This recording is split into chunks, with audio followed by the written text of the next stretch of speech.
Ya está. Buenas tardes, hoy es la quinta sesión, hoy 10 de marzo tenemos la quinta sesión del cursillo Formas de Pensamiento. Y no se trata de que estemos realmente atrasados, pero los papeles que vamos a utilizar en la primera, o el papel que vamos a utilizar en la primera parte de la clase, corresponde a ciertas cosas que ya yo había distribuido y que no hemos todavía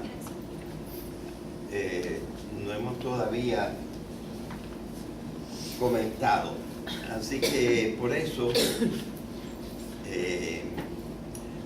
vamos a empezar por esta parte, que en realidad yo le he puesto el título aquí: las operaciones y representaciones psicológicas, lógicas y lingüísticas del pensamiento. Quisiera decirles esto. A este cursillo le pusimos por nombre Formas de Pensamiento. Y naturalmente esto es un modelo de pensamiento. Pero yo no me estoy refiriendo todavía en este papel a las tres formas de pensamiento que yo quiero especialmente presentar. Yo diría que este es el modelo básico del pensamiento y que en el fondo, excepto un poco por sobre todo la sección mítica del pensamiento metafórico mítico, excepto por esa parte, prácticamente este esquemita es seguido en general cada vez que pensamos. Cada vez que pensamos bien, que tenemos una mente bastante formada, que hemos terminado la escuela superior, que a lo mejor hemos estudiado el bachillerato de los primeros 4 años universitarios, y entonces pues tenemos ya una cierta base.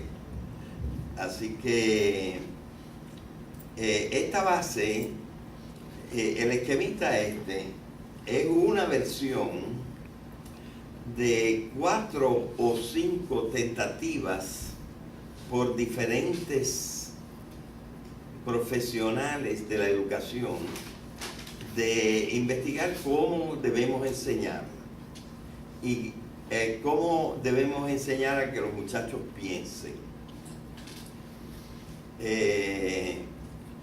Y yo diría que este básicamente es el esquemita que predomina en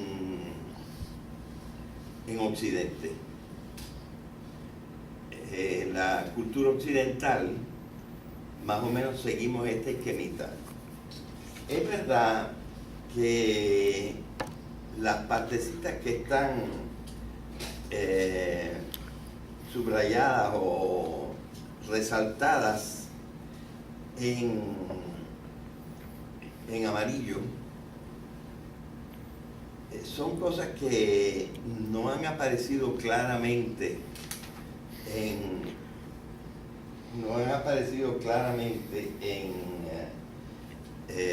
los esquemitas más populares, pero que entonces yo he incluido.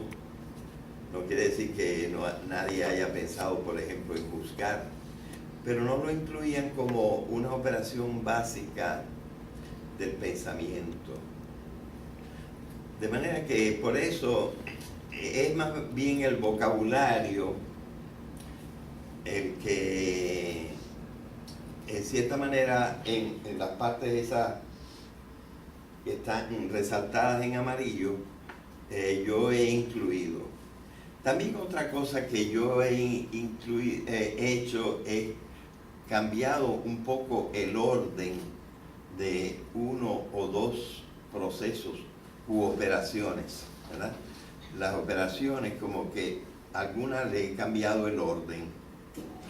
y otras no estaban subdivididas. Naturalmente, la inferencia existía en muchos modelos, pero no se había como subdividido, y entonces yo la presenté ahí subdividida. Además estaba en los esquemas anteriores, el esquema principal en que yo me apoyé, estaba en otro lugar, y yo lo pasé a este lugar. Así que hay, digamos, un cierto retoque mío de cómo se ve el modelo de pensamiento occidental, y un modelo de pensamiento que se supone que prepare, digamos, para la ciencia, que prepare para la historia, que prepare en general a la gente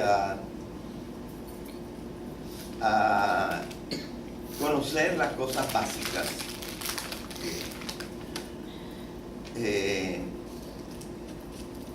Y yo creo que en el fondo, como está aquí, está bastante bien hecho. Digamos que el autor principal de este cuadrito es una persona que ha tenido muchos méritos en Puerto Rico, que es el doctor Ángel Rafael Villarini Jusino. Una persona que trabajó por yo creo que como por 30 años en estos problemas de pensamiento, en parte ayudando al Departamento de Educación a establecer un esquema parecido a este, y en parte también estuvo trabajando en el problema de la educación ética. Y en 1989 o por ahí, se le confió uno de dos proyectos que instituyó una persona que me parece que hizo mucho bien.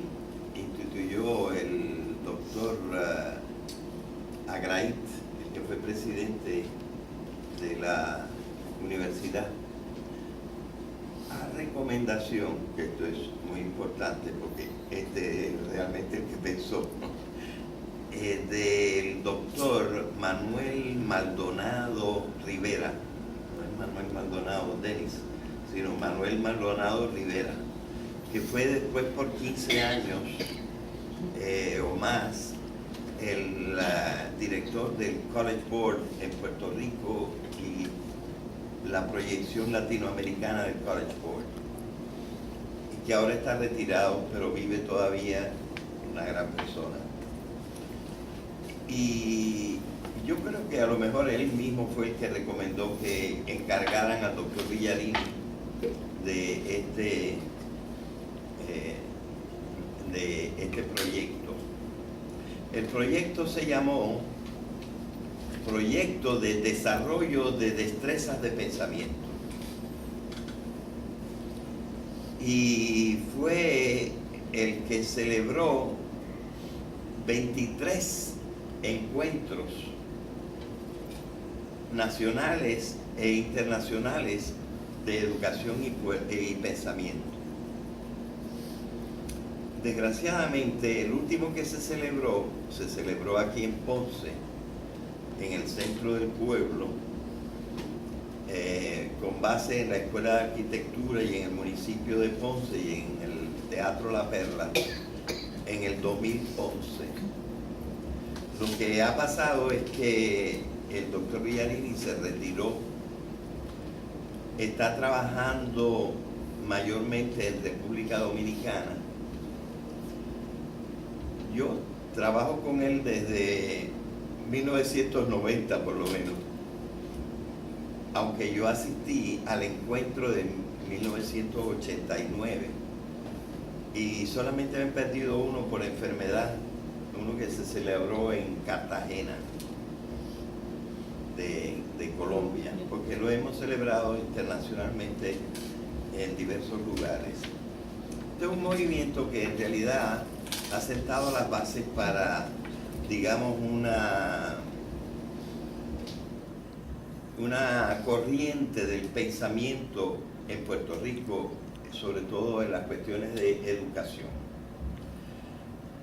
Yo diría que la base internacional o el fundamento internacional que más contribuyó a este esquemita es de alguien que trabajó, me parece, en la Universidad de Harvard, creo, a lo mejor todavía sigue, no sé, desde jovencito, y se llama Robert Sternberg.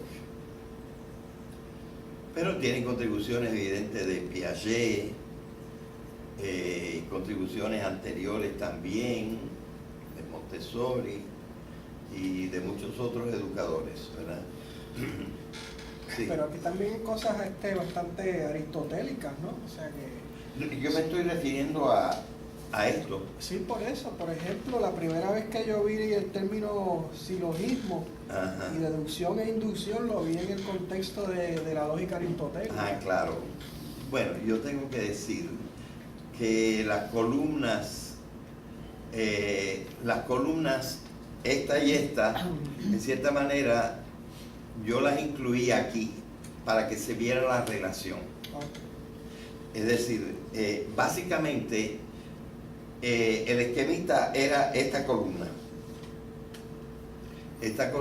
pero el doctor Villarini fue el que señaló que se trata de dos cosas que pudiéramos llamar unas operaciones mentales y unas representaciones mentales.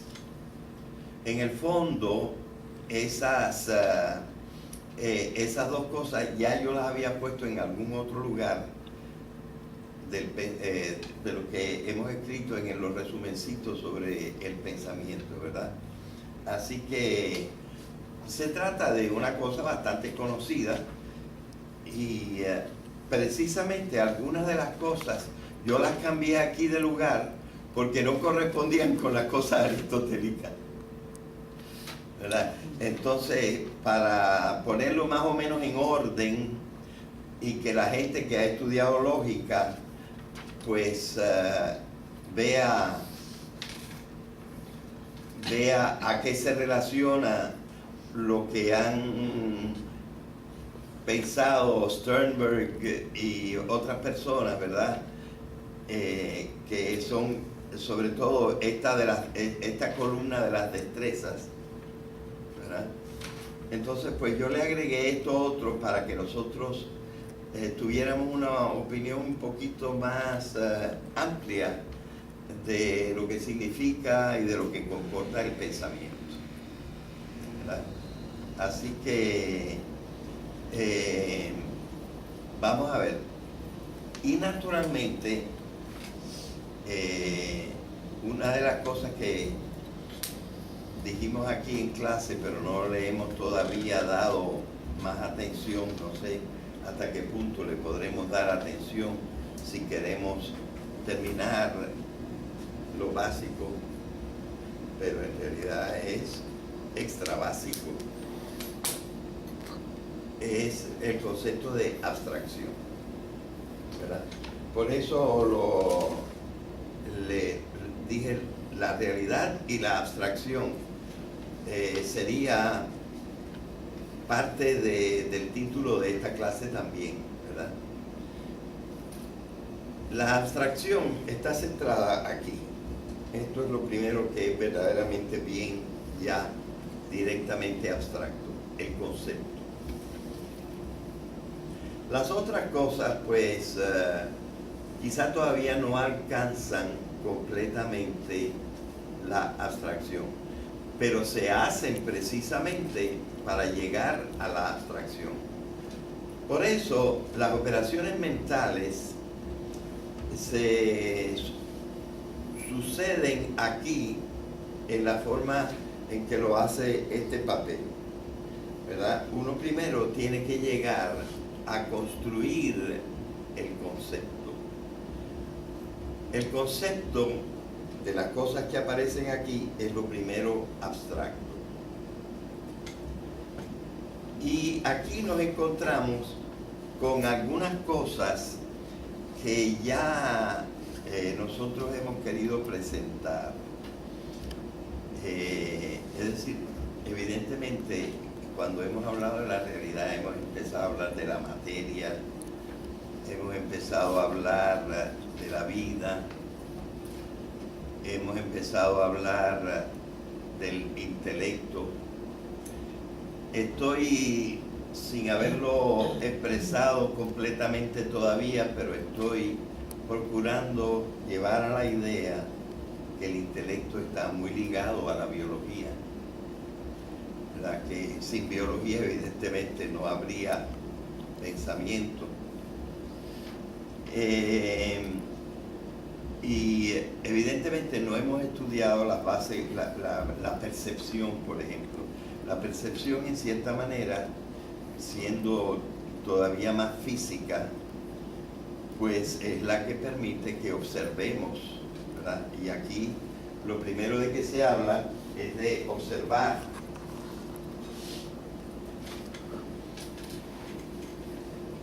Y naturalmente esto ya huele un poquito a la teoría de la ciencia, porque sobre todo desde Hume, quizá desde Locke y luego con Kant, la ciencia piensa que el pensamiento está basado en la experiencia, y esta experiencia nosotros lo que debemos hacer con esta experiencia es educarla. En realidad esto es una educación. Estas destrezas, digamos, aunque son naturales, uno no nace con ellas, sino que hay que irlas desarrollando, estas destrezas. Y evidentemente hay una técnica para observar. Y esa técnica pues se va elaborando y haciendo cada vez más refinada a medida que uno va pasando de un nivel a otro de la enseñanza, ¿verdad? Así que esto ya demuestra un poquito que el pensamiento occidental está muy orientado hacia la ciencia, y que yo creo que hasta, digamos que la educación, y hay muchas tendencias, ¿verdad? Pero la educación favorece, a lo mejor, en una forma que podría crear un cierto desbalance, favorece la ciencia, y en algunos lugares, pero eso depende de los años y de los lugares, se descuida, por ejemplo, el arte, se descuida la ética.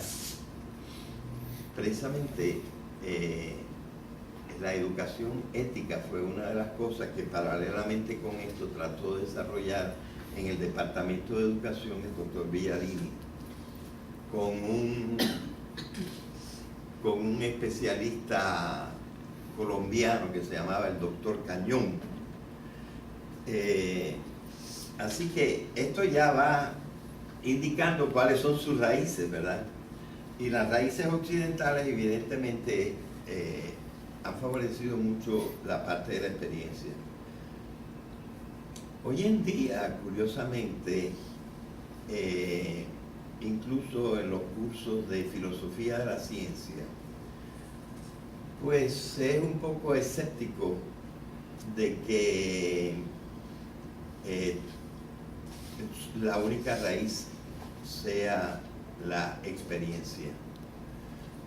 Sin embargo, el mismo Kant dijo que Hume, que lo precedió en varios años, lo despertó a él de su sueño, de un sueño demasiado idealista, y lo hizo ver las cosas de la educación por ese lado. Evidentemente, Sternberg, por ejemplo, agregó, y me parece que está muy bien, la cuestión del recuerdo, porque la observación hay que empatarla con otras observaciones que están en nuestro recuerdo. y que están en a través de la enseñanza o a través de otros momentos en que nosotros tenemos que meter otras experiencias y tenemos que también educar la memoria, ¿verdad? Y eso evidentemente, algunos hablan de la destreza de asociar. Ahí lo puse con minúscula porque no está, me parece que no está directamente en las palabras de Villarini. Pero evidentemente, en otras partes, Villarini también insiste en la asociación. Yo creo que es una gran cosa.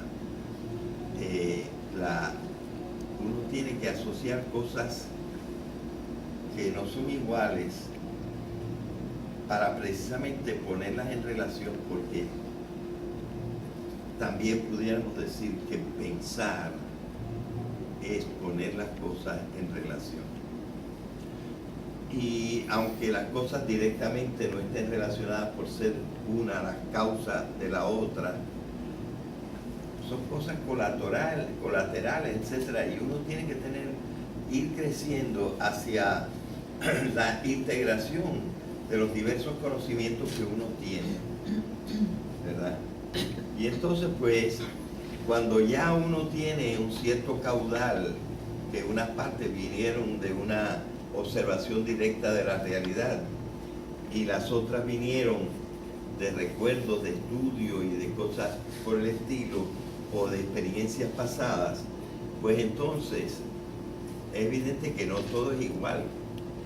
Y entonces algunas cosas tienen elementos comunes, ahí se compara, pero también se ve que tienen elementos diferentes y por lo tanto se contrastan, ¿verdad? Están divididos en dos, eso de la asociación, en que uno va buscando diversas maneras de relacionar las cosas. Entonces viene propiamente ya el camino hacia la clasificación. Tú tienes que ordenar, ¿verdad? Por ejemplo, estos insectos que estaba observando tienen 6 patas. Y estos de acá tienen 8 patas. Y estos tienen antenas. Y entonces tú vas ordenando. Y ese orden te hace formar grupos, ¿verdad? Y una cosa muy importante es darle un nombre a las cosas, porque aquí es donde entra el lenguaje. Y el lenguaje es lo que fija bien claramente y distintamente, va fijando en la memoria, va fijando las cosas para no confundirlas las unas con las otras. Así que el nombre es muy importante, y aquí, por ejemplo, nosotros sabemos el favor inmenso que le hizo a la ciencia Linneo con la taxonomía. Esto de dejar los nombres bien claros y todo es una cosa importantísima. Y esto nos lleva a lo siguiente. Hasta ahora, hasta nombrar, esto lo podemos saber los que estamos asistiendo a este cursillo, son lo que Aristóteles llamaba sustancias y lo que yo he llamado componentes individuales de la realidad, y son las cosas, ¿verdad? Así que nosotros lo que queremos es que la gente se fije en las cosas reales, porque en cierta manera lo principal del conocimiento es llegar a investigar la realidad. Y hasta ahora lo que uno observa son constituyentes individuales de la realidad. Lo que uno recuerda es también constituyentes individuales de la realidad, lo que uno asocia también, lo que compara, lo que contrasta, lo que ordena y agrupa y le da luego un nombre. Todo eso son constituyentes individuales de la realidad. Y ahora vamos a saltar a algo que no es una cosa. Y es ya el pensamiento abstracto. Porque el pensamiento abstracto no trata directamente con cosas. Trata con clases de cosas. O sea, nosotros, y por eso lo que nosotros hacemos es clasificar. Y aquí ya no estamos hablando, los conceptos no son constituyentes individuales de la realidad. Aunque eso no se le dice a los niños, pero es así. Y se lo deberíamos decir a los niños, y se dice en buenas clases de lógica, ¿verdad? Que ahora nosotros lo que hacemos es meter los constituyentes individuales de la realidad en unas gavetitas, en unos cajoncitos, en unas cajas que nos van a permitir que nuestro pensamiento, como decía Descartes, porque Descartes también dijo cosas buenas, es claro y distinto. Sabemos distinguir unos objetos de otros. Sabemos distinguir unas clases de otras. Estamos preparados para pensar. Y el verdadero primer gran producto del pensamiento es el concepto. Claro, hay dos cosas anteriores ahí que son representaciones que nos llevan al concepto, ¿verdad? Lo primero nos separa de la percepción, ¿verdad? Y ya la imagen está en el cerebro, ¿verdad? Está ya dentro de nosotros. Nosotros tenemos una imagen mental, pero a lo mejor todavía no le hemos ligado ni a una palabra, todavía no lo hemos nombrado. Pero ya tenemos una cierta idea en la imagen mental. Nosotros hemos visto, los niños han visto tantos perros. Bueno, pues ya tienen una imagen mental del perro. Y poco a poco, en un proceso en donde hay medio conciencia más clara, ellos ya saben que los perros no son igualitos a las zorras ni a los lobos, ¿verdad? Tienen una noción que va distinguiendo, y evidentemente estas nociones son básicas para que después nosotros con más rigor empecemos a ordenar, a agrupar, a nombrar. Ustedes ven una columna que habla de paso A, paso B, paso C y punto suspensivo.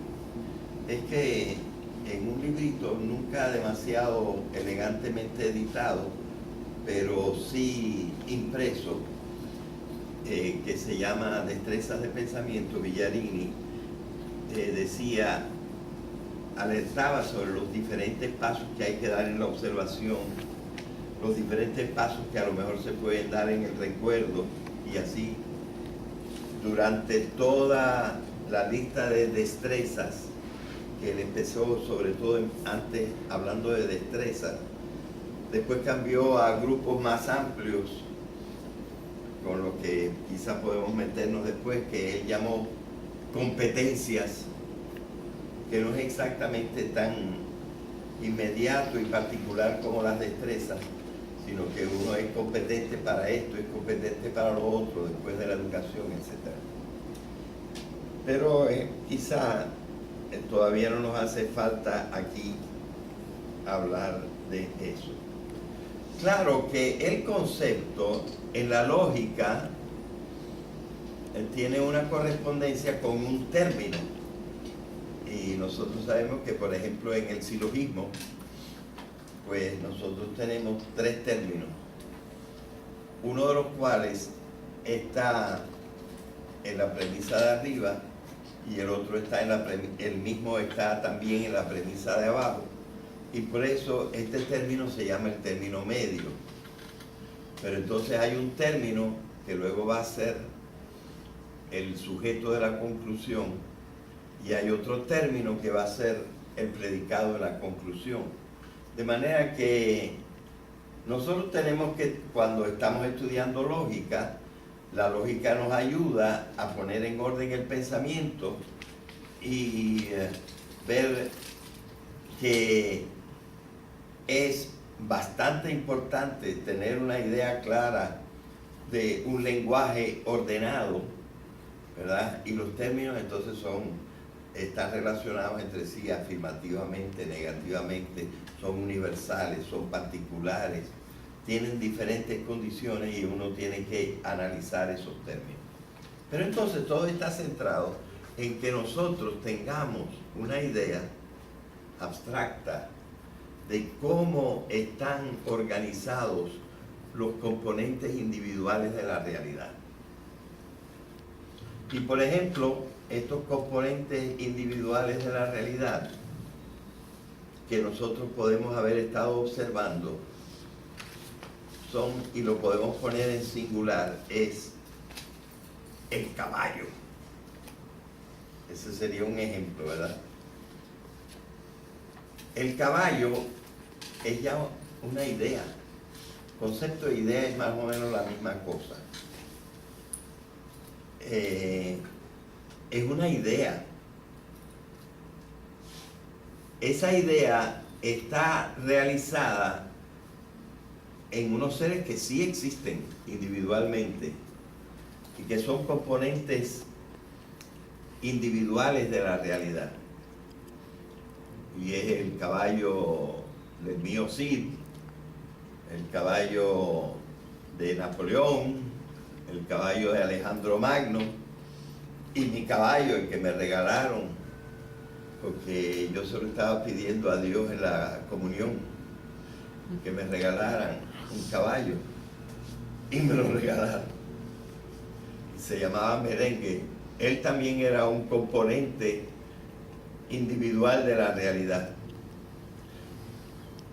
pero tenía unas características parecidas a Bucéfalo, el de Alejandro, y a Babieca, el del Cid, y a los demás, ¿verdad? Que eran caballos reales, que existieron. Ahora, el caballo, eso no existe. El caballo es una idea nuestra en que nosotros hemos metido toda una serie de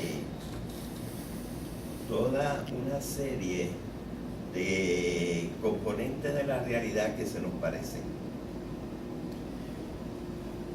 Tengo una curiosidad, profesor. Sí. ¿La filosofía platónica ha caído en desuso o todavía hay filósofos modernos que la defienden? Porque según Platón es todo lo contrario a lo que usted acaba de decir. Es lo último que iba a decir, pero está muy bien que tú hayas intervenido. ¿Quién defiende el platonismo todavía? ¿Cómo? Pues fíjate, sí, todavía hay platónicos que defienden que las clases son ideas y que las ideas son más reales. Correcto. Que Merengue y que Bucéfalo y que Babieca. Que todavía hay gente que piensa así. Así que no podemos dejarlo de lado. O sea, que la primera gran disputa, pero esto yo creo que ya ha tomado partido, ¿verdad? Exacto. Esto ya ha tomado partido, pero la primera gran disputa empieza aquí. Son los conceptos, cosas, las ideas, el eidos, son cosas. Y mira, por ejemplo, el profesor Harry Nieves, aunque hace sus pequeñas observaciones o limitaciones, él piensa así. Él piensa que estas cosas realmente existen, si son esenciales. Yo creo que yo hablé un poco, no creo que no lo hablé demasiado directamente, que naturalmente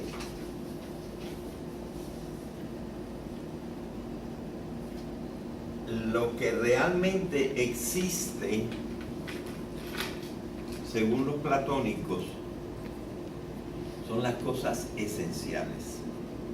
Es decir, las cosas sin las cuales los seres individuales no serían lo que son. Pero, por ejemplo, hay caballos alazanes, hay caballos negros, hay caballos blancos, hay caballos barcenos, ¿verdad?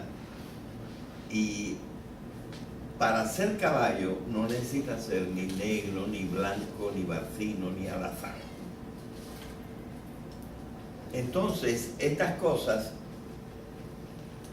que pertenecen a lo que Aristóteles llamaría los accidentes, esos no son cosas. Pero las cosas esenciales, es decir, un caballo, para ser caballo, no puede tener la pezuña rajada.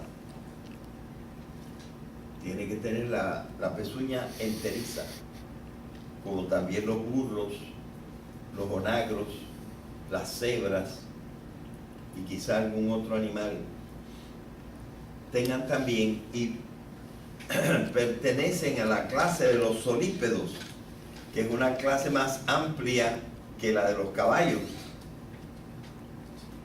De manera que esta ordenación, y eso es una de las cosas que hizo Linneo, ¿verdad?, nos ayudó a clasificar y a poner las cosas en su lugar. Entonces, ¿qué es lo real? Fíjate, en cierta manera, algo de razón pueden tener, porque la realidad viene así. La realidad viene en que unos animales tienen un tipo de pezuña y otros tienen otro tipo de pezuña. O sea, esos son los animales, los componentes individuales. Pero esos componentes individuales de la realidad, nosotros tan naturalmente los metemos en grupos. Y nosotros, influidos por la doctrina de Platón y de otros, ¿verdad?,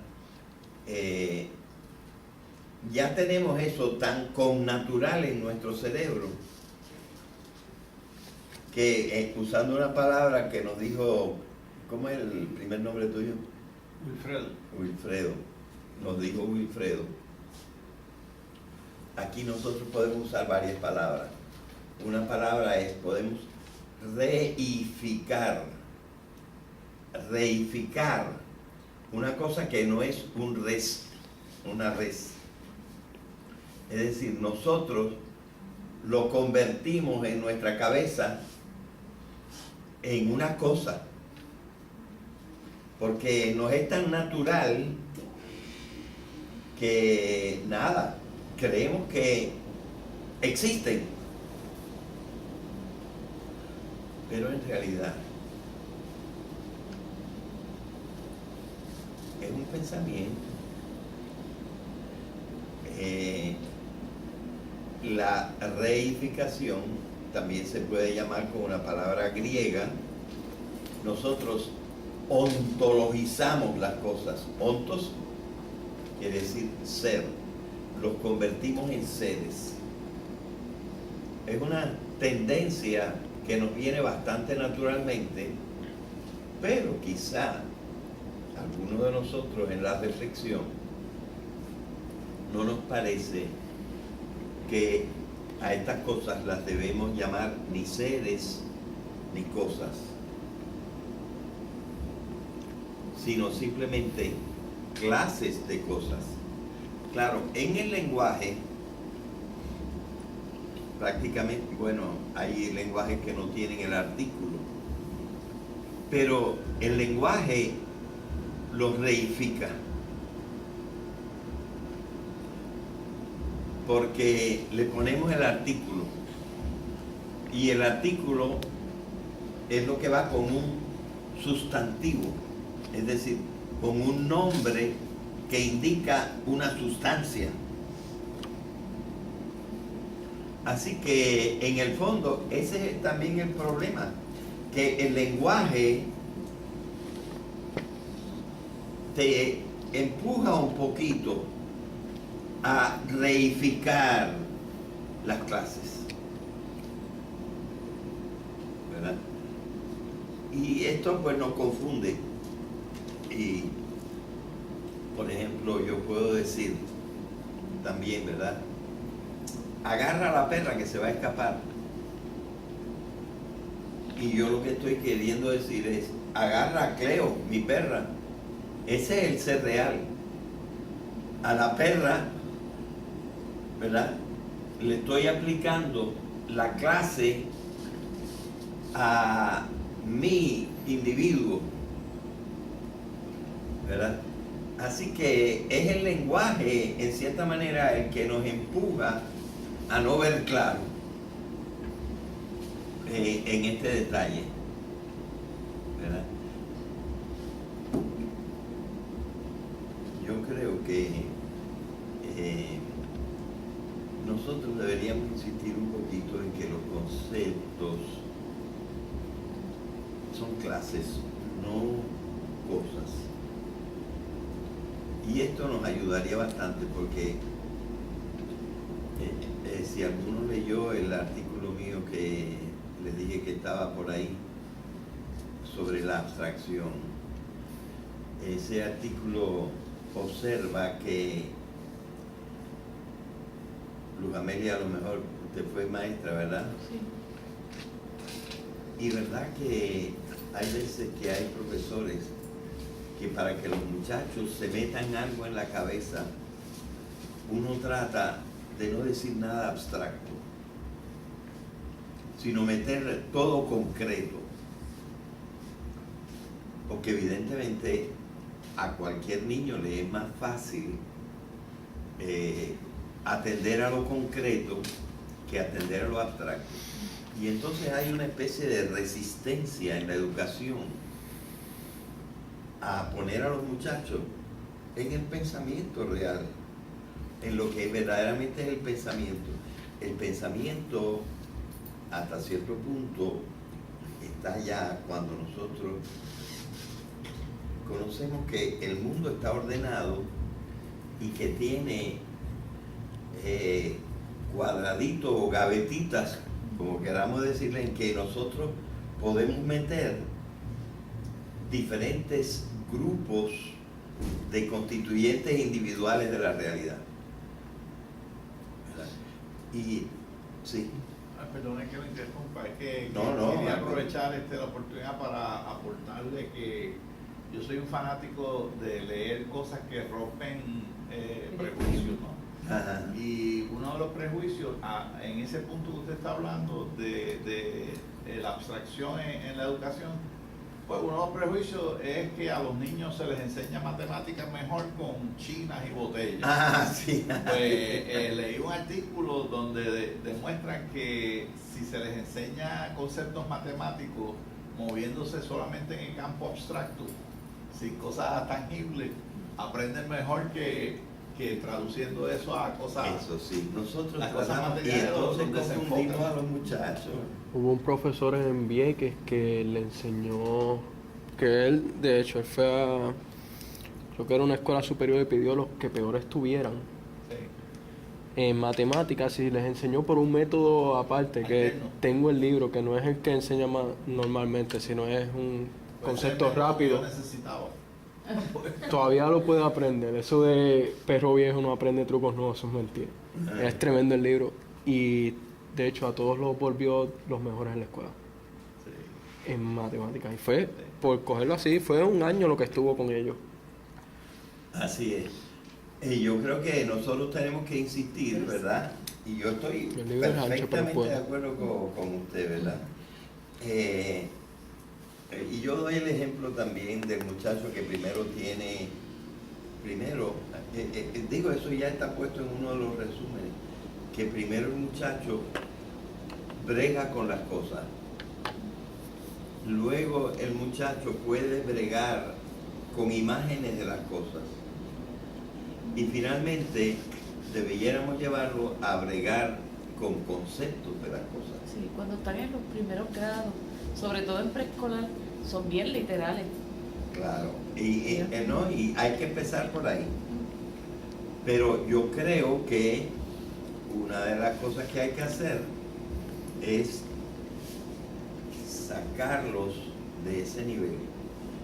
Y eso no está completamente ajeno a peligros. Profesor, ¿puedo interrumpir a Wilfredo con una pregunta? Pero entonces en ese método la abstracción se da aunque sea con algún tenue punto de referencia a algo concreto.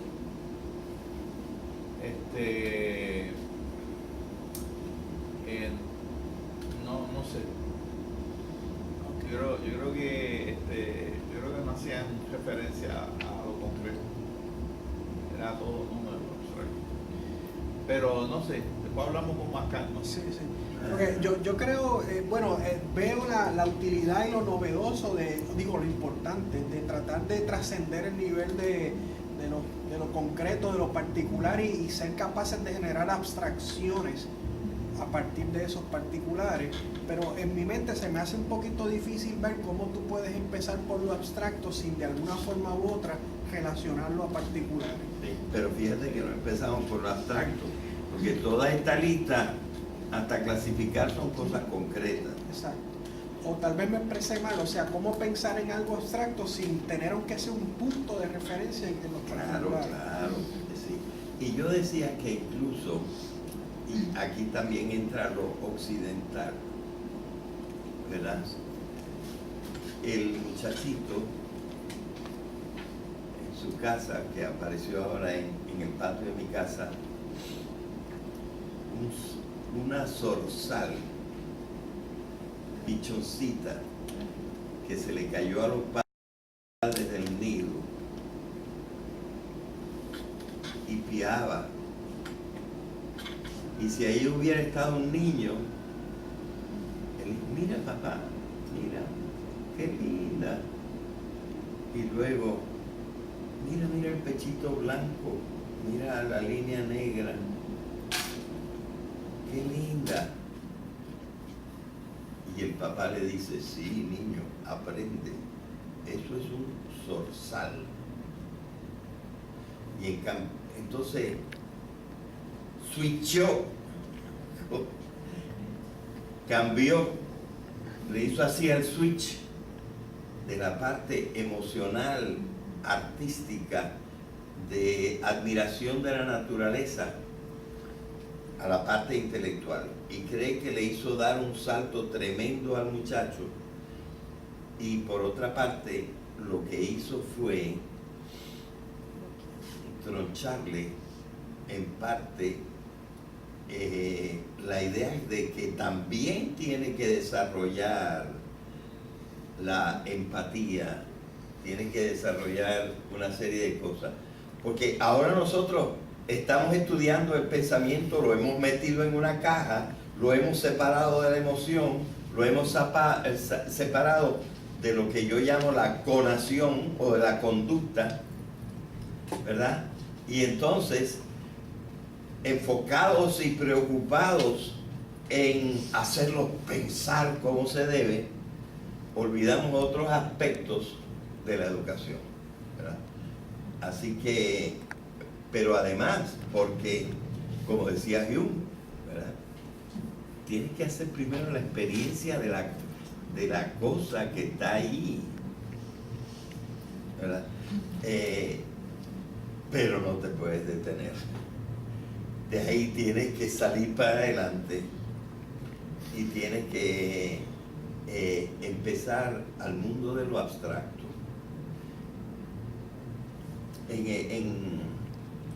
Y la abstracción tiene grados.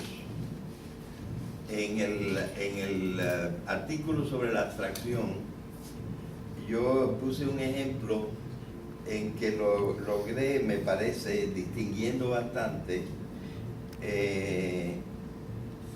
mencionar 16 grados, abstracción, de abstracción, de abstracción, de abstracción, de abstracción, de abstracción, 16 veces, hasta conceptos muy generales, ¿verdad? Porque las clases están metidas en otras clases más amplias, ¿verdad? Y nosotros tenemos los medios de seguir para adelante muy lejos. Y en realidad, hasta cierto punto, una de las clases de pensamiento que explicaremos después es un grado un poquito más elevado de abstracción, que incluso la abstracción que usan los científicos.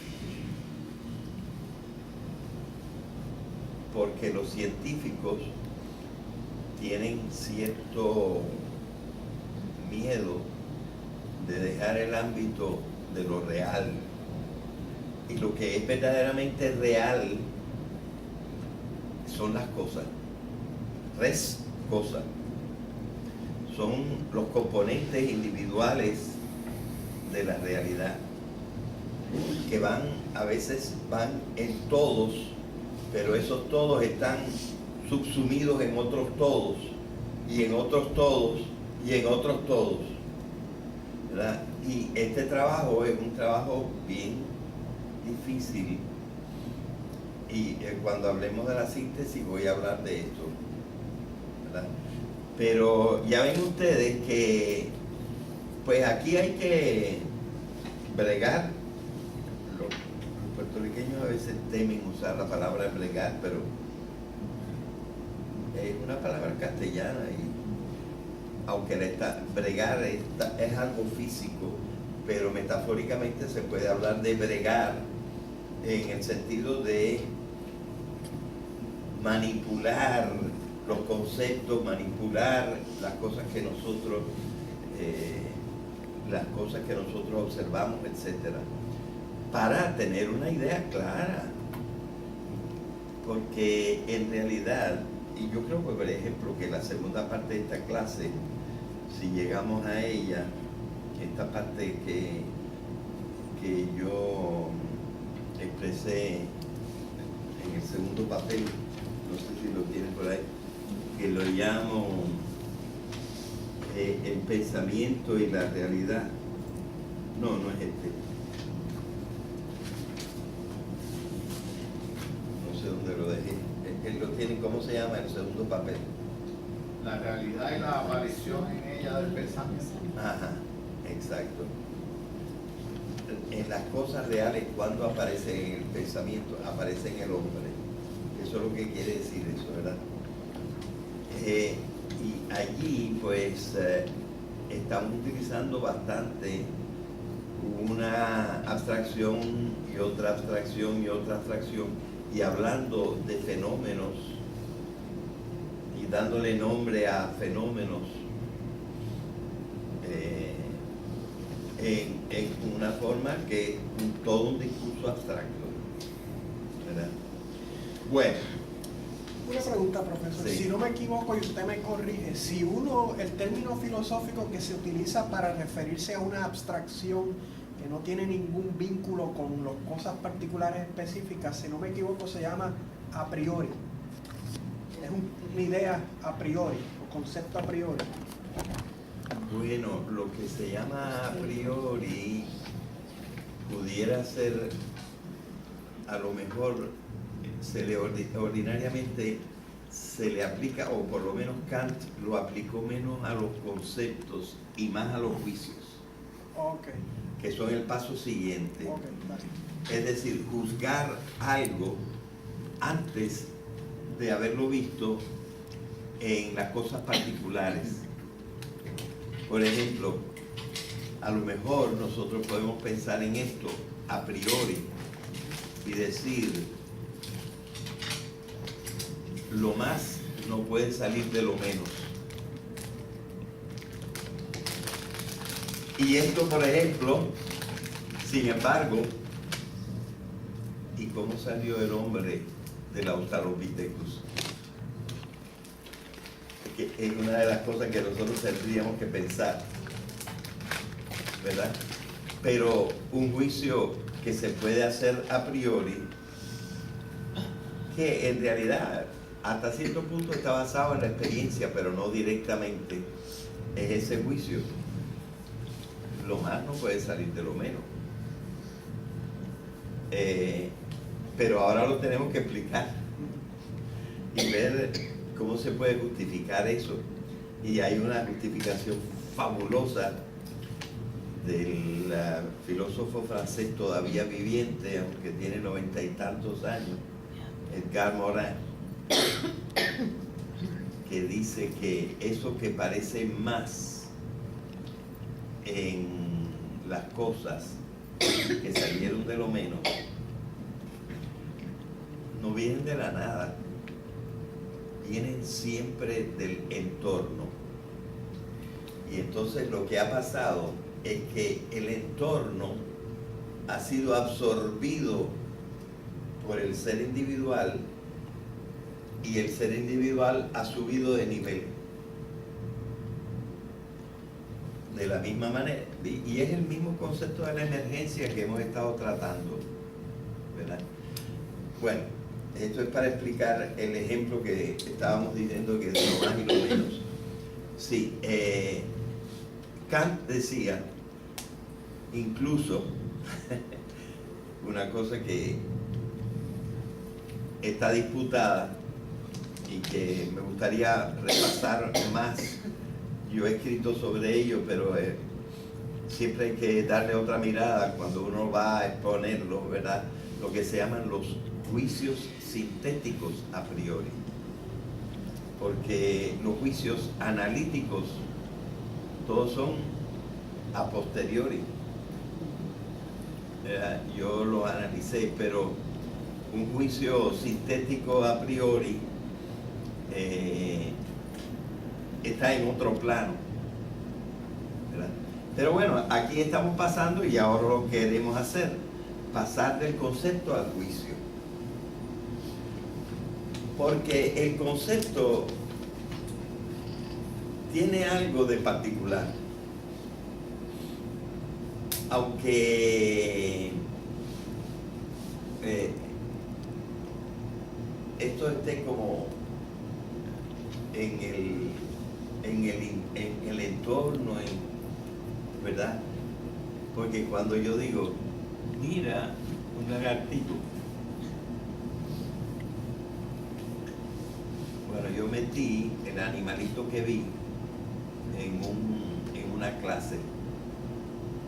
Dije que ese animalito pertenecía a la clase de los lagartos, de los lagartitos. Pero en realidad, aunque no lo he dicho todavía y a lo mejor ni lo he pensado, pues ese lagartito es verde o pardo. Ese lagartito tiene un cierto tamaño, porque los hay así, ¿verdad? Y los hay así. que alguna gente se asusta con los lagartijos largos y grandes. Y evidentemente tú lo estás viendo y ya tú estás diciendo, es un lagartijo de los grandes. Eso ya es juicio, porque mezclaste o empataste el concepto de lagartijo con el concepto de grande.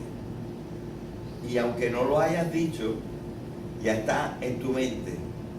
O sea que nuestros conceptos siempre tienen alrededor un aura de juicio. Pero eso se aclara bien directamente en el lenguaje. Porque cuando yo voy a expresar el juicio, el lagartijo sirve de sujeto y luego le pongo un es o un corre o otro verbo, y entonces también a lo mejor menciono una cualidad si es con es, o también puedo mencionar una cualidad del correr como es rápidamente. O sea que ya en el concepto nosotros estamos predisponiéndonos al juicio, ¿verdad? Y el juicio no es nada más una cuestión lingüística. El juicio es en realidad una relación que nosotros hacemos entre una cosa y fenómenos, o entre una cosa esencial y unas cosas accidentales. Nosotros hacemos toda una serie de juicios mezclando, empatando conceptos, porque hay conceptos que son sustantivos, pero nosotros cuando decimos, por ejemplo, cuando utilizamos el verbo correr, en realidad correr es una acción que está metida entre un grupo de acciones, ¿verdad? No es lo mismo correr que caminar. En el correr hay un momento en que los dos pies están en el aire, y en el caminar eso no sucede. Así que cuando yo digo correr y no digo caminar, es porque hay una diferencia, y yo me estoy fijando en la diferencia, y entonces yo estoy clasificando también las acciones, que no son cosas, sino que son fenómenos que le suceden a las cosas, o que las cosas provocan, ¿verdad?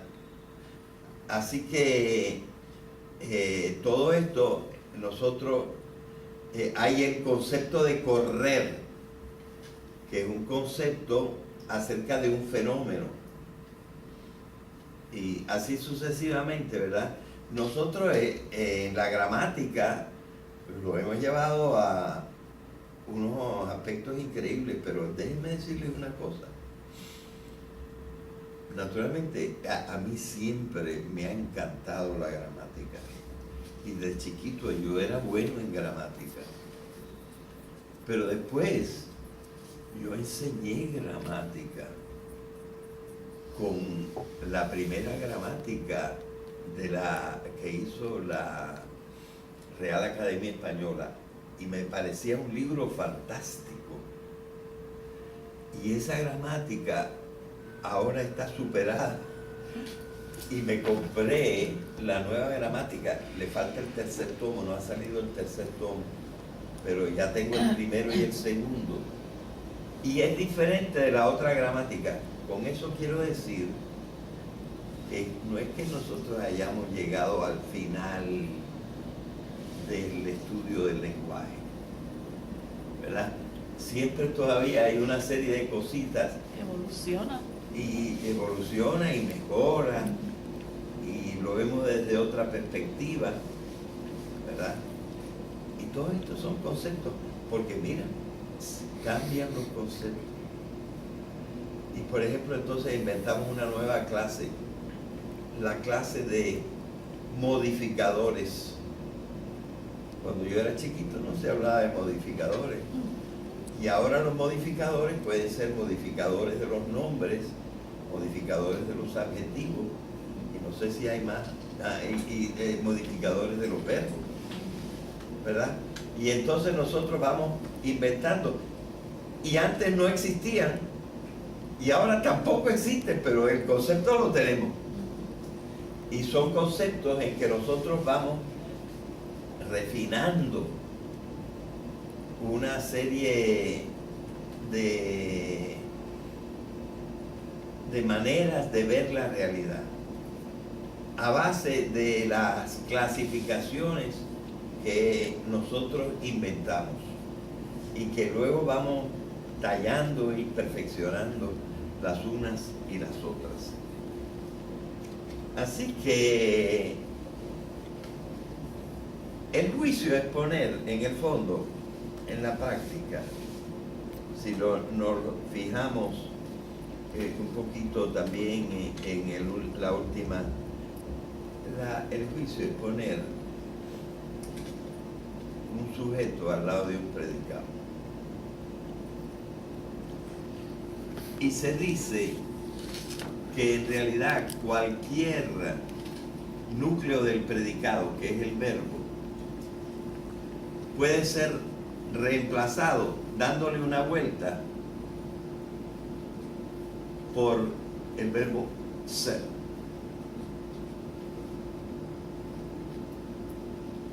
Y la verdad es que dicen que así fue como empezó a estudiar Aristóteles la lógica, a través de las oraciones cuyo verbo era ser, para comparar directamente, por ejemplo, un componente individual de la realidad o que expresado por un sustantivo con una cualidad o con un número o con una relación, ¿verdad?, con unos accidentes, y diciendo, ¿verdad?, sean esenciales o no, esto está relacionado con esto. Es decir, es poner dos cosas juntas. Y en el fondo habría circunlocuciones que nos permitirían que el verbo fuera siempre ser, pero se vuelve un poco complicado y entonces podemos usar cualquier otro verbo. Y ordinariamente el verbo debe ser el núcleo del predicado, ¿verdad? Así que ese es el juicio. Pero para hacer un buen juicio, ya metido en profundidad, yo lo que tengo que hacer es esa cosa, ese componente individual de la realidad, yo lo tengo que descomponer mentalmente en todas sus partes. Y si no son partes, son aspectos. Y si no son aspectos, son otra cosa. Pero yo prácticamente, excepto a Dios quizá, lo puedo descomponer. Yo puedo descomponer todo. Porque todo se puede, si no lo puedes dividir en partes, lo puedes dividir en aspectos. Y lo puedes dividir en cualidades, lo puedes dividir en otras cosas accidentales. A los hombres los podemos dividir en franceses, españoles, tailandeses, y de esto y de lo otro, ¿verdad? Es decir, siempre hay manera de un conjunto o un componente individual de la realidad, separarlo en sus partes o en algo que se parezca a las partes, como aspectos u otras cosas. Y al mismo Dios, nosotros le sacamos aspectos en muchas religiones. Y luego tienen relaciones la una con la otra, Shiva con Brahmano, quién sabe qué. o el Espíritu Santo con el Hijo o con el Padre. Y en realidad no hay cosa que no se pueda analizar. Y naturalmente, para entender lo que a veces llamamos la naturaleza de esa cosa, lo que hay que hacer es analizarlo. Mira, este tiene 2 estómagos, porque hay animales que tienen 2 estómagos. Mira, este no tiene las 4 partes del corazón. Y así entonces uno va analizando y distinguiendo, y esto le ayuda a uno a clasificar, y finalmente uno puede hacer un juicio.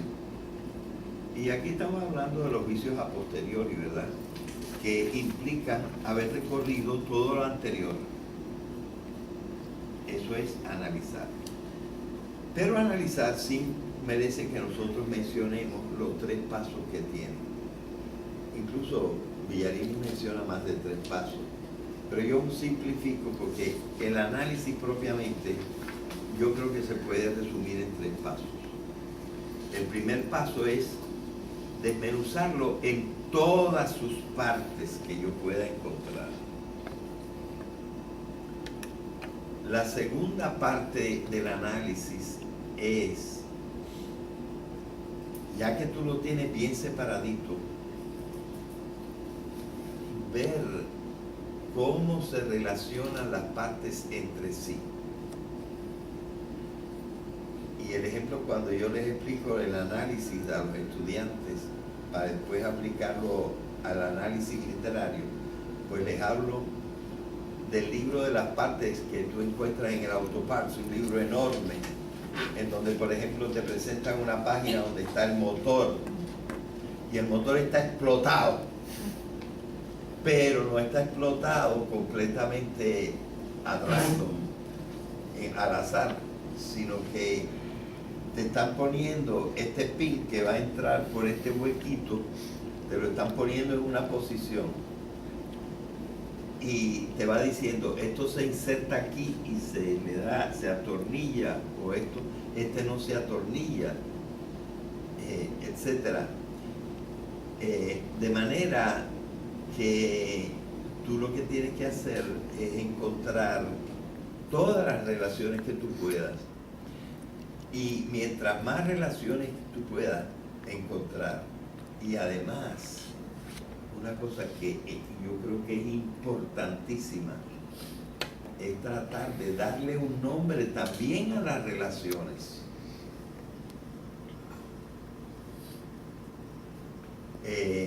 Esto es importantísimo para tener una concepción bien abstracta de las relaciones que hay entre las partes de todos los componentes reales de la realidad, individuales de la realidad, ¿verdad? Sí. Pero ¿por qué cuando empezamos ya a hablar de relaciones, por qué no estamos ya en síntesis? Bueno, hay una primera síntesis que es la tercera fase del análisis. Se sobrelapan. Sí, la tercera fase del análisis, porque dijimos que la primera era separar. La segunda es estudiar cómo se relacionan las partes. Y la tercera en realidad es volver a montar el todo. Porque ahora yo entiendo más íntimamente el todo. La palabra synthesis quiere decir poner junto. Syn quiere decir junto y thesis quiere decir poner. Y esa es la tercera parte del análisis. La tercera parte del análisis es entender aquello que tú habías desmenuzado, entenderlo como un todo. Y entonces tú metes el corazón con el cerebro y con los pulmones y dices, mira cómo se conectan las cosas. Y entonces tú estás poniendo junto lo que para el análisis había separado. Esta tercera fase del análisis se puede con toda justicia llamar una síntesis. Pero esto me cayó como un rayo de luz en uno de los primeros, en el primero de los estos cursillos que he estado dando. Un físico de fama internacional que se llama, creo que es alemán, David Bohm, o si fuera americano sería David Bohm, dijo: los occidentales no hacemos síntesis, descuidamos la síntesis. Porque una vez que tú has organizado, otra vez has montado tu muñequito que es el hombre, no te puedes quedar ahí. Ese hombre no es explicable sin otros hombres. Y ese hombre no es explicable sin un ambiente. Y un ambiente no es explicable sin otro ambiente. Y un planeta no es explicable sin una galaxia o sin un sistema solar. Y el sistema solar no es explicable sin la galaxia. Y la galaxia no es explicable sin una idea del universo. Y ahora estamos pensando de los multiversos. Y en realidad, si tú no sitúas una cosa, un componente individual de la realidad, no lo sitúas en su contexto, no lo entiendes como lo debes entender. Y esta parte, dice David Bohm, la descuidamos en Occidente. Entonces yo me puse a examinar. Robert Sternberg no tiene la palabra síntesis en su programa. Norman Webb la tenía y la quitó.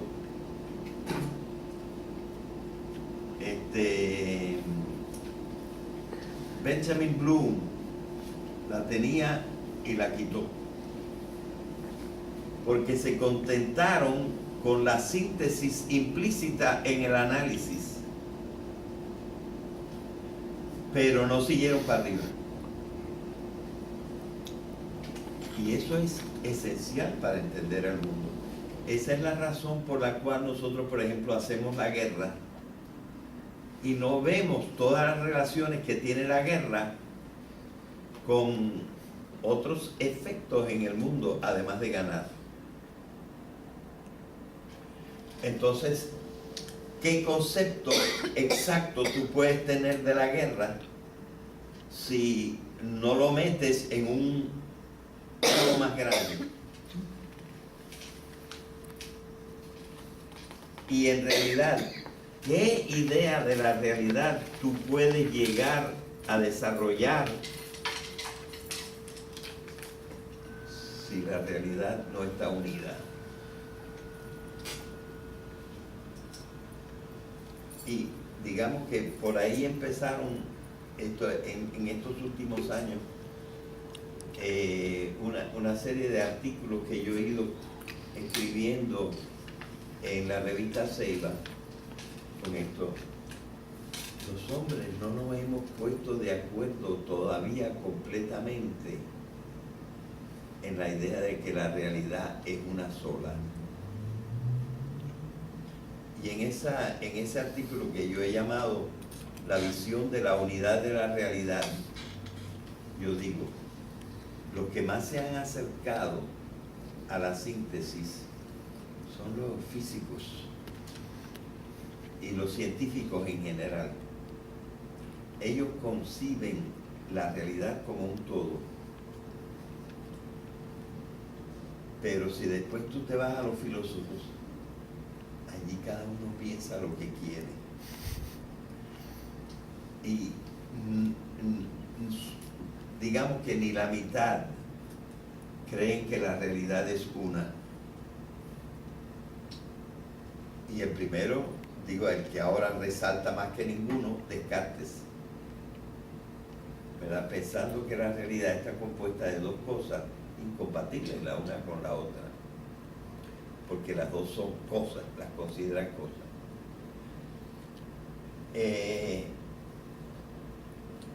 Y los religiosos, allá, arriba, acá, abajo, y no saben si eso son cosas o metáforas, ¿verdad? Y en el mundo mítico, más que más. Es decir, la síntesis, por ser algo tan adelantado en el proceso de pensar y de juzgar sobre la realidad, se queda siempre a la mitad. Y es una cosa que en realidad no nos permite entonces ser más correctos en nuestra visión de la realidad. Es decir, en el análisis nosotros tenemos un todo que dividimos en partes y luego lo volvemos a montar. Pero en esta segunda síntesis de que yo estoy hablando, aquel todo es una parte del universo. Y yo tengo que ver cómo esta parte del universo está integrada en las otras partes del universo. Porque si no, en realidad no me estoy dando cuenta de lo que es, lo que se llama la realidad. Así que por eso yo lo que hice es reintroduje este segundo tipo de idea de la síntesis. Cuando tú al todo lo consideras una parte de algo más grande, porque en realidad siempre vas a encontrar algo que sea más grande de lo que estabas observando. Bien. Así que ese es el juicio que tiene esas dos partes. En lógica, el juicio se convierte en una proposición muy a menudo. Es decir, que tú estás afirmando que eso que tú estás diciendo es así, que es verdad, que es una manera de decir que es real, o que las clases están en ese tipo de relación. Entonces tú te estás comprometiendo con la verdad. En el juicio, en el concepto, tú no te estás comprometiendo más que con la verdad ontológica. En el juicio tú te estás comprometiendo también con la verdad lógica. Esto es así. Y entonces tú estás señalando una relación y te comprometes con decir, yo creo que la realidad es de esta forma que estoy expresando en este juicio. Y eso es una proposición en lógica, ¿verdad? Parece que en el esquema de Sternberg la palabra inferir venía antes. Y en realidad, por eso es que yo agregué asociar, porque las inferencias de que habla Sternberg y que hizo a Villarini poner inferir antes de analizar, cometiendo, a mí me parece, una cosa que él nunca me admitió, cometiendo un error tremendo, de poner, inferir entre los pasos para llegar a un concepto. No. Inferir es, fíjate, igual que el juicio es relacionar conceptos, la inferencia es relacionar juicios.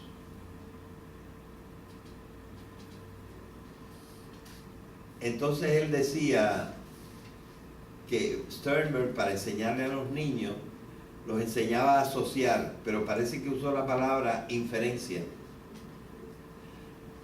Pero, por Dios, todos los libros de lógica ponen la inferencia como una forma de razonar, o dicho con otra palabra, de raciocinar, ¿verdad? Y hay diferentes tipos de razonamientos y todos son posibles. El más elemental es ese de inferir inmediatamente. Si tú has estudiado los términos en la lógica, tú encuentras que hay 4 tipos de preposiciones. Una preposición que llamamos a. Esta preposición es al mismo tiempo universal y afirmativa. Tenemos otra proposición que se llama E, que es universal y negativa. Por ejemplo, cualquiera, los hombres no son frutas. Me estoy refiriendo a todos los hombres, aunque no lo diga, y me estoy refiriendo a todas las frutas, es universal. Y estoy diciendo que el uno no es el otro. Pues esta es una oración universal negativa. Así que tenemos universal positiva, universal negativa. Entonces hay una particular afirmativa y otra que es particular negativa. Entonces, ¿qué cosa es la inferencia inmediata? Sin necesidad de relacionar mucho, tú puedes de un juicio así pasar a un juicio así. Por ejemplo,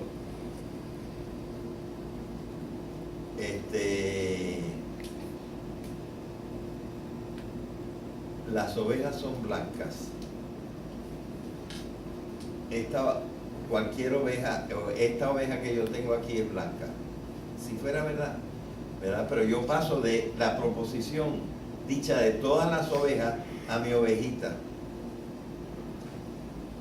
Eso es una inferencia inmediata. Entonces, yo puedo pasar de aquí, yo puedo pasar acá y decir, por ejemplo,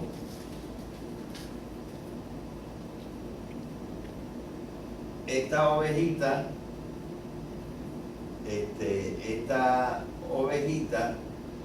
es blanca, porque todas las ovejas son blancas. Entonces, esas son las inferencias inmediatas. No necesitan término medio. In medio, sin medio. No hay una frase que se tenga que poner entre la una y la otra, porque yo automáticamente, si yo conozco los 4 tipos de proposiciones, puedo pasar de la una a la otra por inferencia inmediata. ¿Sí? ¿Sí? La E y la O no son negativas. Sí, las dos. Entonces, para pasar de lo universal como A, las ovejas son blancas. Sí. Entonces, hacer el diagonal a O tendría que caer en el ámbito negativo. Las ovejas son blancas, pero esta no lo es. Bueno, no, lo que pasa es que yo cogí un ejemplo que no coincide con la realidad. Pero si yo afirmo y tú me aceptas que las ovejas son blancas, Ser universal positivo. ese es el universal positivo. yo tengo que decir, vamos a suponer que esta ovejita se llama Bibi. Bibi no es no blanca, porque todas las ovejas son blancas. Y aunque yo no conozca a Bibi, tú lo tienes que aceptar, porque ya me aceptaste que todas las ovejas son blancas. Entonces puedes pasar de la una a la otra. Lo que pasa es que yo cogí un ejemplo que no es real, porque hay ovejas negras y ovejas de otro tipo. Bueno, esa es la diferencia inmediata. Entonces, hay dos cosas que son las dos principales. La inferencia deductiva, que es de lo más a lo menos, y la diferencia inductiva, que es de lo particular a lo general.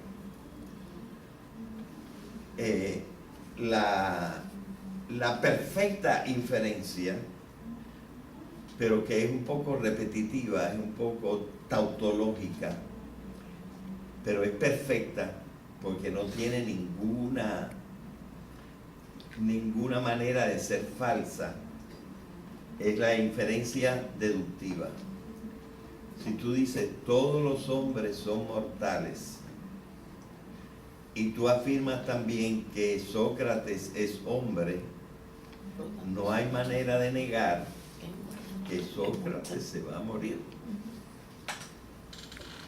¿verdad? Entonces tú pasas de una idea general a una idea particular. Es más o menos la inferencia deductiva. Mientras que la otra es, este es un animalito con 8 patas, este también tiene 8 patas, este también tiene 8 patas, este es una arañita, este es una garrapata, pero tiene 8 patas. O sea que es un arácnido.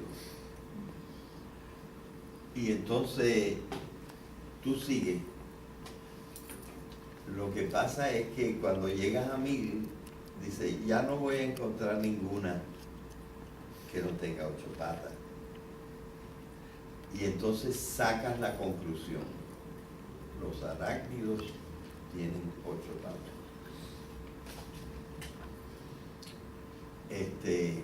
Pero ¿qué pasa? No es 100% lógico. Es estadísticamente real.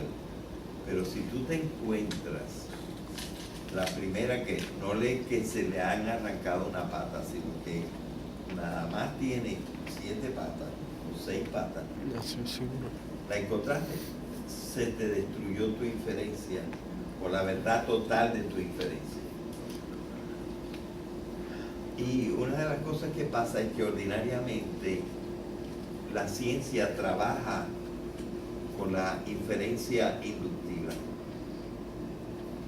Y claro, se pueden encontrar cosas.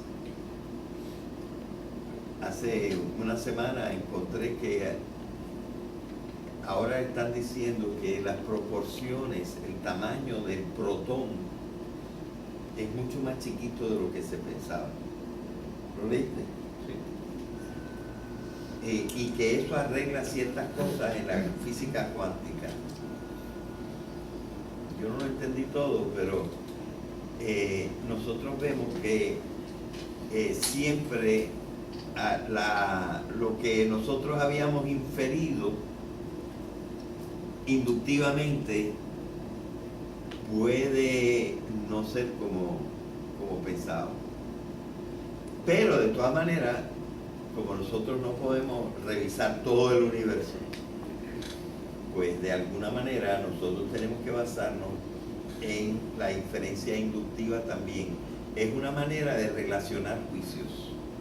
Así que tenemos la inferencia inmediata, tenemos la inferencia deductiva, que es la perfecta, pero algo tautológica. ¿Entiende la palabra tautológica?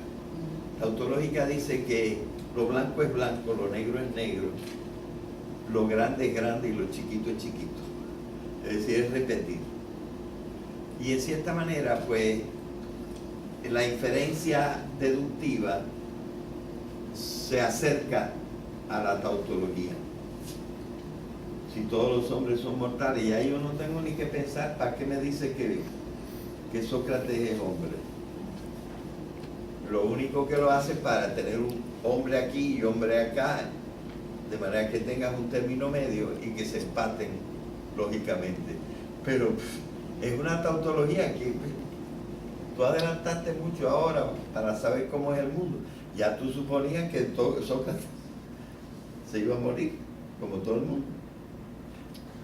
O sea que hasta cierto punto, aunque en cosas ya más abstractas, puede ser útil, ¿verdad? Y por ejemplo, yo creo que en esta segunda parte, en la segunda hoja, tengo montones de razonamientos que se pudieran reducir al silogismo en una forma deductiva, ¿verdad? Porque sí, es una forma de pensar, y una forma de pensar útil y la más lógica de todas.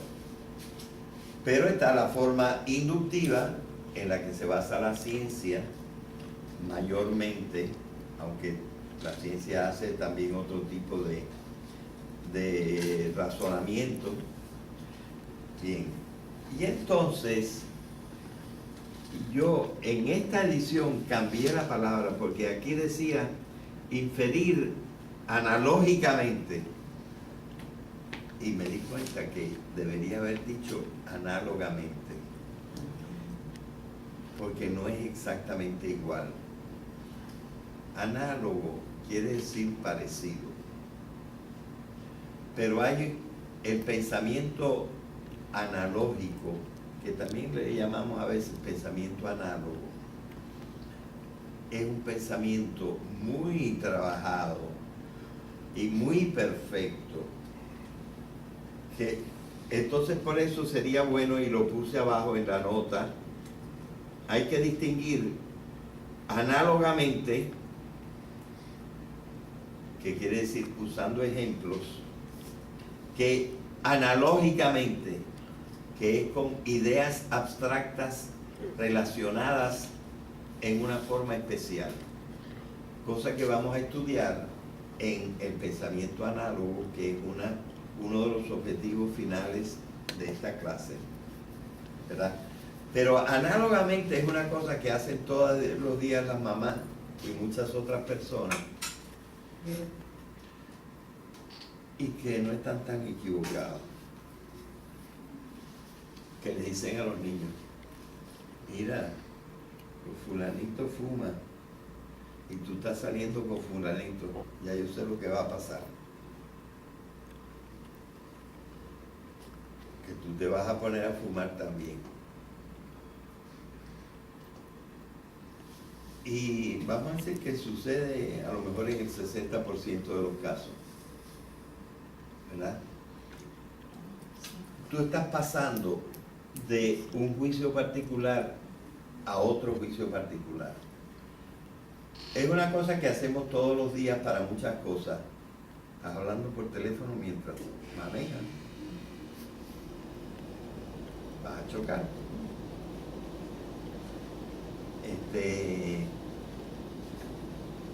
No es un razonamiento necesario, pero tantas veces sucede. O sea que no debemos completamente quitar la legitimidad de cierto pensamiento análogo en este sentido. Mis superiores me lo decían a menudo: mira, te va a pasar esto. Y yo decía: no me va a pasar. Y yo trataba de que no me pasara, pero ¿Hasta qué pasa? a veces pasa, ¿verdad? Entonces el pensamiento análogo es de un juicio particular pasar a otro juicio particular. Eso en lógica no es aceptable. Pero en la vida diaria sucede muy a menudo y a veces es práctico. Y por ejemplo lo del teléfono.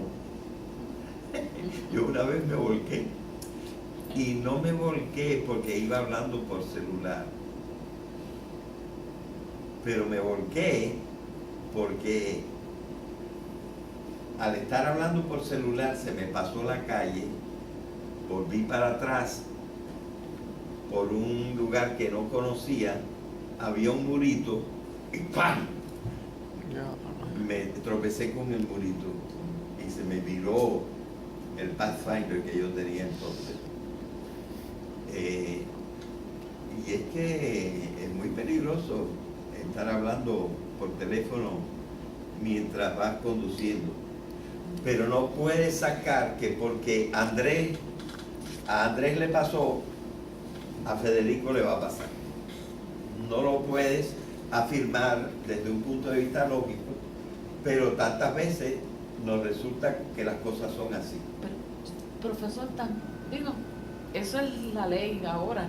Ajá. No conducir usando el celular, pero y los carros que tienen, Ah, bueno, eso es otra cosa. eso como quiera distrae, Fíjate, a mí no me distrae. ¿no? Ahora yo hablo más por teléfono en el carro que antes. Pues, a mí no me distrae. Yo puedo perfectamente chiflar y caminar. ¿Ah? Y puedo- Hablamos el otro día, que yo un día le dije que se dice de que las mujeres podemos hacer varias cosas a la vez. Sí, a mí no me distrae y yo perfectamente, pero sí, cuando tengo que estar marcando Eso sí. y mirando, marcando y mirando, eso es muy diferente. Ujú. Sí, pero se ha demostrado que aunque usted use el manos libre, Ujú. ¿ok? Sí. Todavía tiene un % mayor De distraerte, lo que yo digo, de Sí, bueno, pero eso es estadístico también. Y entonces se parece a lo análogo. Exacto, que no siempre es 100% Sí. así. Es exactamente lo análogo. Ujú. Sí. Pero quiero aprovechar la interrupción para tirarle esta. En casi todo lo que hemos hablado hasta el momento hay un sí y hay un no. O sea, las cosas son, pues sí, por ejemplo, el diámetro del protón cambió, Ajá, pues sí. estamos, o sea, la física está equivocada en estas cosas. Ah, Pero yo creo que hay un espacio para la imperfección, para los grados de gris. ¿Okay? Por ejemplo, no hay que botar toda la física porque el protón cambió. claro. O sea, Sí. podemos ajustar, estaba un poquito equivocada. Sí. Bueno, no cabe duda que, ahora voy a usar una metáfora, hasta que no lleguemos al cielo va a ser así. Sí.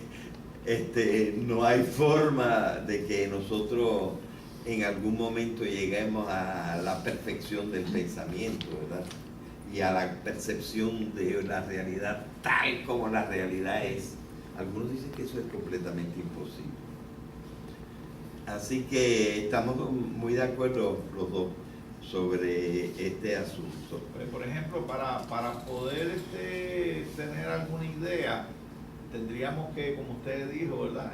Ver las cosas en el contexto y seguimos añadiendo capas a la cebolla Ajá. hasta saber del universo. Y Ajá. hasta cierto punto tenemos que decir, está bueno ya. O tirar No, la toalla. no cabe No duda. creo, No, no y creo. ordinariamente nosotros lo que hacemos es que nos profesionalizamos y sabemos de una parte de la realidad. Exacto. Y entonces a veces pues cometemos la idea de extrapolar un poco ilegítimamente, Sí. ¿verdad? Nos salimos de nuestro campo donde realmente sabemos. Y yo lo hago siempre. Ese segundo papel es la muestra de que lo hago. Pues. Yo siempre lo hago porque mi ambición es llegar a la totalidad. Lo más posible llegar a la totalidad. Y quizá eso, dependiendo un poco de mi idea de Dios y de la divinidad y de todo eso, pues es lo que me lleva a poner eso y entonces a veces dudar o lo que sea, pero como decía Charles Sanders Peirce, el gran filósofo norteamericano, decía: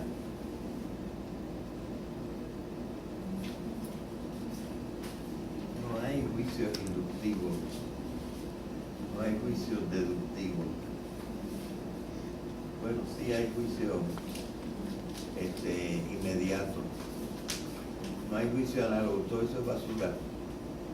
Todo juicio es abductivo.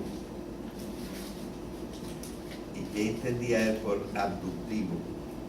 Él decía, todos nosotros primero pensamos a dónde queremos llegar y después buscamos el argumento para probarlo. Y eso en la realidad pasa mucho. Lo que pasa es que la gente quiere cosas. Quiere las cosas y entonces tiene que llegar para satisfacerse realmente desde el punto de vista intelectual. Quiere llegar, es decir, busca la manera de llegar por raciocinio a lo que quiere. Eso lo decía Charles Sanders Peirce, que es uno de los principales lógicos. Así que habría incluso esta otra forma, por abducción. Pero aquí yo he estado tratando de referirme nada más al pensamiento. Sin embargo, tenemos que continuar todavía. Este ya es todo y por eso en algunas hojas yo había dejado fuera la crítica y la evaluación, la había dejado fuera de esto, porque la crítica es ya un poquito repetitiva. Es decir, aquí tú estás revisando, estás dando marcha atrás y vuelves a revisar a ver si no te equivocaste en algo, o a ver si el otro cuando hizo su juicio no se equivocó en algo. Y hay 5 maneras de equivocarse, según el doctor Villarini. Y yo me he especializado en eso. Y en todos los encuentros internacionales, en lo que llamábamos el preencuentro, siempre daba una charla de 6 horas sobre la crítica y el pensamiento crítico, cosa que casi he eliminado del programa de este cursillo y que quizás pudiera ser el programa completo de otro cursillo, porque es bien importante tener un pensamiento crítico. Y mucha gente habla de pensamiento crítico y a mí me parece que no toda la gente que habla de pensamiento crítico está haciendo una crítica buena. Pero esa es otra cosa. La crítica yo creo que sí, hay que hacerla y hay diferentes maneras de hacer la crítica, pero esto en cierta manera yo lo voy a dejar de lado porque a lo mejor digo algo del pensamiento crítico en otro contexto. Pero fíjense una cosa, está muy bueno en los esquemas de Sternberg y de Villarini y eso, esas dos cosas que aparecen abajo, solucionar problemas y tomar decisiones, aparecen como los 2 últimos niveles del pensamiento. Y sí son niveles de pensamiento, pero, bueno, sobre todo el primero. Aquí problema no es, ¿verdad? Mi niño se me está metiendo en droga. ¿Es un problema para mí?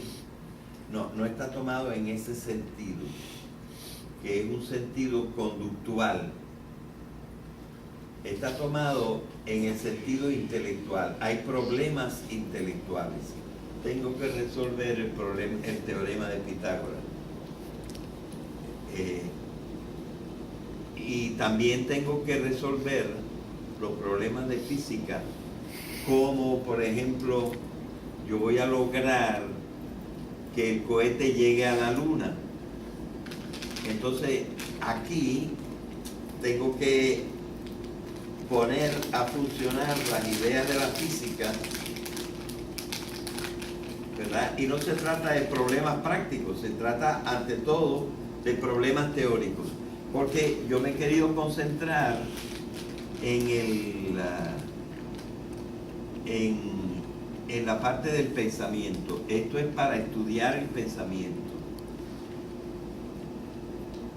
Pero tenemos que distinguir solucionar problemas de tomar decisiones, en dos sentidos. Uno, esos problemas, incluso los problemas de la aplicación para llegar el cohete a la luna, o mientras yo le saco el corazón al paciente, que el paciente siga viviendo, ¿verdad? Y que necesito solucionar unos problemas de presión en el cuerpo humano, etcétera. Son problemas intelectuales, ¿verdad? Que tienen efectos sobre las cosas prácticas. Y entonces yo tengo que tener todo un aparato de solucionar el problema al nivel abstracto primero, para después poder meterlo, porque ya yo sé que la presión es uno de los elementos y que hace falta para considerar la circulación y cosas por el estilo, y lo tengo que tener en cuenta, ¿verdad? Estoy solucionando problemas intelectuales, y es a lo que se refiere acá. Pero fíjense, esto nos está indicando que todo o la mayor parte de los pensamientos es para actuar. Y por eso una de mis grandes enseñanzas en las clases a los alumnos es esto: el hombre no está hecho solamente para pensar. Pensar es un medio. El hombre está hecho para actuar.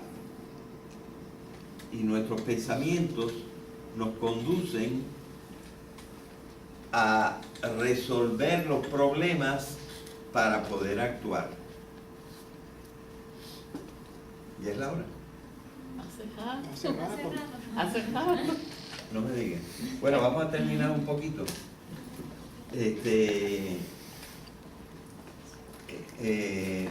Solucionar los problemas para poder actuar. Y esto todavía es intelectual. Pero hay otro nivel más práctico. Y es el siguiente: a la hora de tomar decisiones hay que seguir un orden. Y en el fondo el orden consiste en una manera de bastante lógicamente eliminar posibilidades para quedarme con la última posibilidad, ¿verdad? Y entonces nosotros, por ejemplo, explicamos esta última, que la llamamos también una destreza, y tiene como 11 globitos que están relacionados, globitos de tercer orden, de segundo orden, de primer orden, etc. Y los globitos tienen que tener una táctica, es decir, hasta para ya estando en la cuestión de decidir, que es una cuestión de conducta, tú tienes que usar tu pensamiento y tienes que seguir un orden para hacerlo en una forma perfecta. Bien, entonces ya vemos que hemos podido por lo menos presentar en una sola clase, hemos podido presentar, digamos, el modelo de pensamiento, e incluso hacer algunas advertencias acerca de ciertos peligros que hay en ciertas cosas, para que nuestro pensamiento sea lo más correcto posible. Y evidentemente esto tiene mucho que ver con la lógica, y algunos de los términos de la lógica pues deberíamos conocerlos también y están puestos allí. Y como les dije al principio, aquí este modelo de pensamiento, que ordinariamente le hemos dado varios nombres, a mí yo prefiero llamarlo el pensamiento eficiente, o también a veces el pensamiento sistemático. Es la base de todo pensamiento, y no está, es decir, es la base para todas las tres formas de pensamiento, con algunas variaciones, sobre todo en la metáfora y en el mito, pero son las formas de pensamiento a la base de todo, y en eso hay unidad en el pensamiento, es la base completa. Bien, lo podríamos dejar aquí hoy. Si hay alguna pregunta, pues yo